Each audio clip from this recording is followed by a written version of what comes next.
ইতালিতে থাকা পরিবারের কাছে যাওয়ার জন্য 2026 সালে যারা family visa, family reunification, cohesion বা নুল্লা ওস্টায়ের আবেদন করার প্রস্তুতি নিচ্ছেন, তাদের জন্য ইতালির অভ্যন্তরীণ আইন ও ঢাকাস্থ ইতালিয়ান অ্যাম্বাসির সর্বশেষ নিয়মগুলো জেনে নেওয়া অত্যন্ত জরুরি।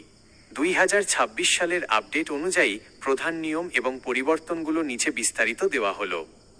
1. স্পন্সরের জন্য 2 বছরের বৈধ রেসিডেন্সির নতুন নিয়ম। ইতালির ইমিগ্রেশন আইনের article 28 of the consolidated immigration act নতুন সংশোধন অনুযায়ী ইতালিতে থাকা স্পন্সর যিনি বাংলাদেশ থেকে তার পরিবারকে নিতে চান, চাইলেই এখন আর প্রথম বছরেই ফ্যামিলি ভিসার আবেদন করতে পারবেন না। নন ইইউ নাগরিকদের ক্ষেত্রে ফ্যামিলি ভিসার মূল প্রক্রিয়া শুরু করার সময় স্পন্সরের ইতালিতে ন্যূনতম 2 বছরের বৈধ রেসিডেন্সি পারমিট পেরমেসো ডি সোজিওর্ন থাকার প্রমাণ দেখাতে হবে। ব্যতিক্রম, এই নিয়মটি অ্যাকম্পানিং ফ্যামিলি মেম্বার যেমন ডিজিটাল নোমাড বা উচ্চ দক্ষতা সম্পন্ন কর্মী যারা শুরুতেই পরিবার সহ ইতালিতে প্রবেশ করেন এবং নির্দিষ্ট কিছু বিশেষ ক্যাটাগরির ক্ষেত্রে প্রযোজ্য হবে না।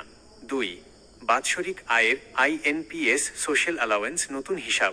পরিবারকে ইতালিতে নেওয়ার জন্য স্পন্সরের বাৎসরিক আয় কত হতে হবে তা প্রতি বছর ইতালির সামাজিক ভাতা বা আইএনপিএস সোশ্যাল অ্যালাওয়েন্স এর ওপর ভিত্তি করে পুনর্নির্ধারণ করা হয়।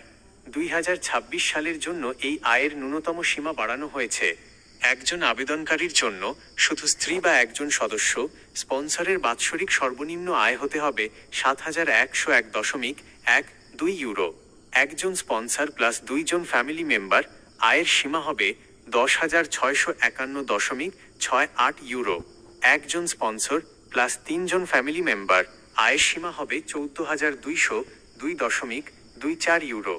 পরিবারের সদস্য সংখ্যা বাড়ার সাথে সাথে এই আয়ের প্রয়োজনীয়তা আরও 50% হারে বৃদ্ধি পাবে।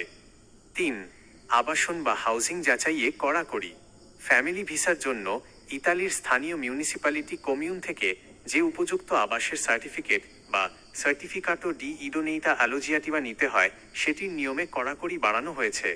নতুন ডিক্রি ডিএল 145/2024 অনুযায়ী মিউনিসিপ্যালিটি এখন ঘরের আয়তন, স্কয়ার মিটার এবং স্বাস্থ্যসম্মত পরিবেশ অত্যন্ত নিখুঁতভাবে পরীক্ষা করবে।